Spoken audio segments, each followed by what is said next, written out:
Kyrie, you guys had 21 forced turnovers tonight. Your defensive effort, just the whole team tonight. We were good. Really good tonight. Oh shoot, man! Being out there a few times, it felt like we had some breakdowns. But I'm glad that the stats reflect kind of how hard we were playing. And one of the toughest games to win is coming off a long road trip. So we definitely answered that call tonight. Proud of the guys, and we really battled tonight. They were coming off a back-to-back. So we kind of knew that they would eventually, run into some gas problems or some depth problems. They ran into some foul trouble as well. DeAndre Hunter was out of the game. So it was a big stretch in the game where we had to make our run, make our push, and I'm grateful we did that. Kyrie, we know how last season ended. You even told me last month you guys know what it feels like to fail. With that feeling in mind, how does it feel to clinch a playoff spot? Shoot, man, I got a meme in my photos. You know how us professional athletes love memes that the media puts out. I think ESPN gave us a D, like a grade D for the trade of me coming here. So I think us clinching the playoff spot and putting ourselves in great position definitely answers some of those questions that were asked last season and some of the naysayers and all that stuff. It's a great moment to again answer those questions and succeed in clinching the playoff spot. Redeeming feeling at all with it, or not really?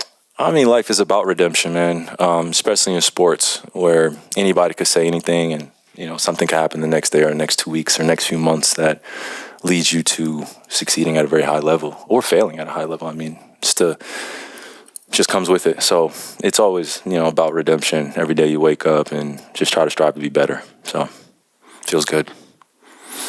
Obviously, kind of a bigger goal of getting into the top 6 and one of the guaranteed playoff spots. There's so many scenarios there. Does it simplify it just to know winning's really the only thing that matters and you can't really worry about how all that's going to shake out? Yeah, that's why we're in the business, to win. What was it like? I mean, Luka picks up the quick 2 fouls.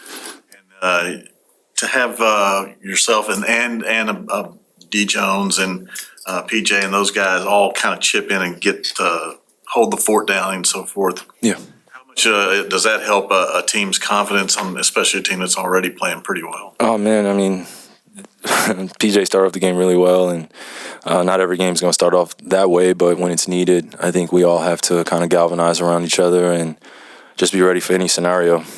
We start off the game and shots are going in or shots are not going in. We're going to have to rely on each other, especially in the defensive end. And then offensively, I feel like, we'll take care of it. Just we got to get great shots. Once we started getting into the paint and started making some easy ones for each other or creating easier opportunities for each other, I felt like we created that separation. So the start of the game, we didn't start the way we wanted to. I think collectively as a group, we had some guys that filled in, 2 points there, 4 points there. But once we got it going collectively as a group, then we were hard to stop.